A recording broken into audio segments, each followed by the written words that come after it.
Don't buy expensive laundry soap at the store. Homesteaders make their own laundry soap. I'm Becky. I used to live in the consumer rat race just like you. But one day I had enough, so I sold it all, moved to the country, and built my own log cabin with my own two hands. Now I spend my time discovering new ways to live a simple, healthy lifestyle with more free time and way less stress. Then sharing what I've learned with you. Welcome to Becky's Homestead.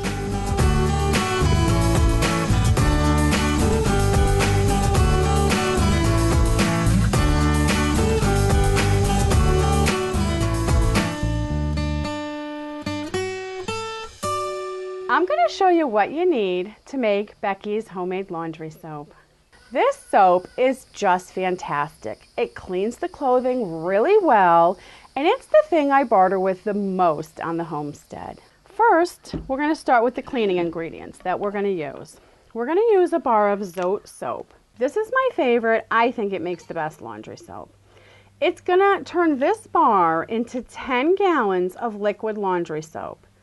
And the second cleaning product we're going to add a little bit to the mixture is this 20 Mule Team borax. And then the next thing we're going to need to make the soap is a grater. And we're going to use the big part of the grater. I get a 5-gallon paint stick stirrer, which is like 50 cents. You can buy it at Lowe's or Home Depot. I bought an auto funnel. It's long and it's tilted. So I'll show you why I love that tilt in a minute. I went to the thrift store and I bought specifically a 1/2-gallon pitcher. You want to get a good sturdy one. I think this is an old Tupperware pitcher.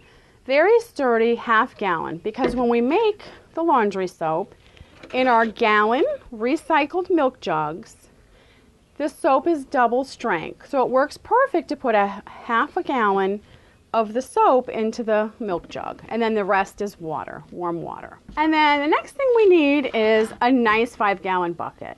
I get an orange one because that way everybody knows the orange bucket is my soap bucket and you better not touch it. That's clear. And then what I use in the house to measure my soap out, because it is strong soap and it works really well, is this little, it's not a tin cup, like a little enamel cup. Alrighty then. We're going to get started on how to do it. What I'm going to do is get this big bar out. This part takes a second, and this might be the hardest part of the whole procedure, is grating the big bar of soap. So it does take a second. But thank goodness soap is softer than cheese, so it goes pretty quick.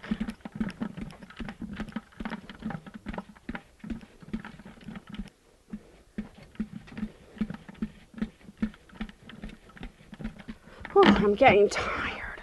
Oh my gosh, my arms are ready to fall off. We're down to the last little tiny piece, which take you 2 minutes maybe to grade the bar. And what I want to show you here at the very end, I get it as small as I can. And the last little nubbin that you can't really grate, I just throw it in there because it's the queen piece. Okay, step 2. We're going to get 3 gallons of hot water from the tap and we're going to add them to the bucket.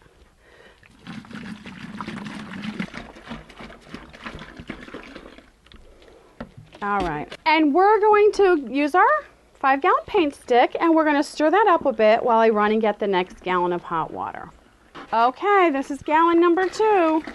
I love my laundry soap because it is gentle, but it still cleans really, really well. My friend Nancy has goats, and when it's like breeding time for the goats, the male goat is so stinky. Now she has a male goat that's so big you can ride it. Well, that smell gets on Nancy's clothing, and her soap never gets the smell out. And when we go places or do something, I tease her and tell her she smells like an old goat.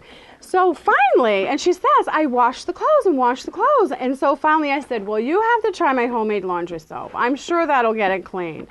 Well, sure enough, she is a steady customer now. Every time Nancy's out of soap, she calls over here and says, oh, I need some more laundry soap. And it's so funny because we have our little thing we say back and forth. And I'll always say, what do you got over there? Because we barter. So we always barter something, but now Nancy gets all her clothing perfectly clean, smells good, it gets all the odors out of the fabric. So I would say that's the number one thing I love about my laundry soap. All right, I'm going back for the 3rd gallon. Okay, so here's the 3rd and final gallon for today, because this is all we have to do today, and then we let it sit overnight.